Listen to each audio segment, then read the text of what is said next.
Chers amis, une histoire qui s'est vraiment produite. Un jour, sous la choupa, on voit le khatan, qui était un jeune homme de 20 ans, 22 ans, qui était avec une tétine dans la bouche. Non pas une tétine bonbon, mais une tétine. Il avait une tétine dans la bouche.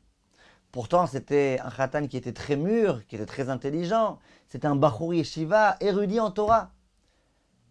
À un moment donné, on s'est approché de lui et on lui a dit, khatan, qu'est-ce que vous faites avec une tétine dans la bouche? Pourquoi cette tétine? Alors lui, comme il avait beaucoup le sens du pile-poule, il dit, ben, c'est pas compliqué. Quand j'étais bébé, et donc on a procédé à ma brit mila, et que j'avais effectivement une tétine dans la bouche, et ben au moment où on a béni mon père, on lui a dit, Keshem shenichnas la brit, de la même façon qu'il est rentré à la brit mila, kach ikanes, la Torah, la choupa ou le maasim tovim, de la même façon qu'il entre sous la choupa. C'est quoi de la même façon? De la même façon que quand j'étais, au moment de la brit mila, j'avais une tétine dans la bouche, et bien de la même façon, sous la choupa, il faut que je sois avec une tétine dans la bouche. Voilà ce que ce khatan a répondu. Tout état de cause, on dit au khatan, au moment de la brit mila, au bébé, on dit que de la même façon qu'il se trouve dans cette situation-là, le jour de la brit mila, de la même façon, on lui souhaite ça pour toute la vie. Question, ça veut dire quoi?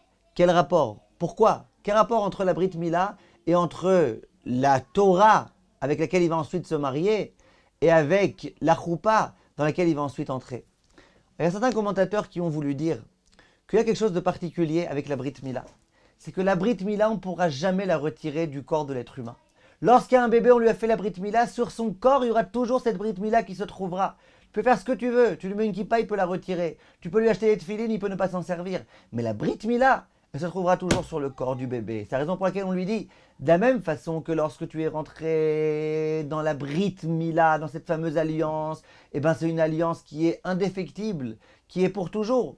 Ben de la même façon, on te bénit que lorsque tu arriveras au moment, à la bar mitzvah, de recevoir la Torah, que tu la reçois de façon inconditionnelle, indéfectible. Et de la même façon, quand tu rentreras sous la choupa, eh ben que tu te maries avec la femme de laquelle tu ne te sépareras jamais, Bezrat Hashem. Et on dit que, on a dit au Rav de Kotsk, un jour on lui a dit qu'il y a quelque chose aussi de très particulier.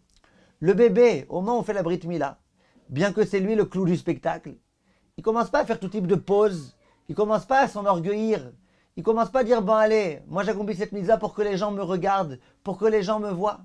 Il dit, ben, de la même façon, on prie que lorsque tu arriveras à la bar mitzvah, où déjà tu auras tout type peut-être d'arrière-pensée, au moment où tu vas te marier, où tu risques d'avoir aussi plein d'arrière-pensées, eh bien que non, que tu rentres avec cette même pureté d'intention, avec cette même sainteté dans ton esprit, que tu accomplis les mitzvot parce que c'est Akadosh Baruch Hu qui t'en a donné l'ordre. Et le Rav de Kotsk, lui, il a dit que la Brit Mila, c'est ça qui différencie le juif du goy. Par la Brit Mila, on devient différent.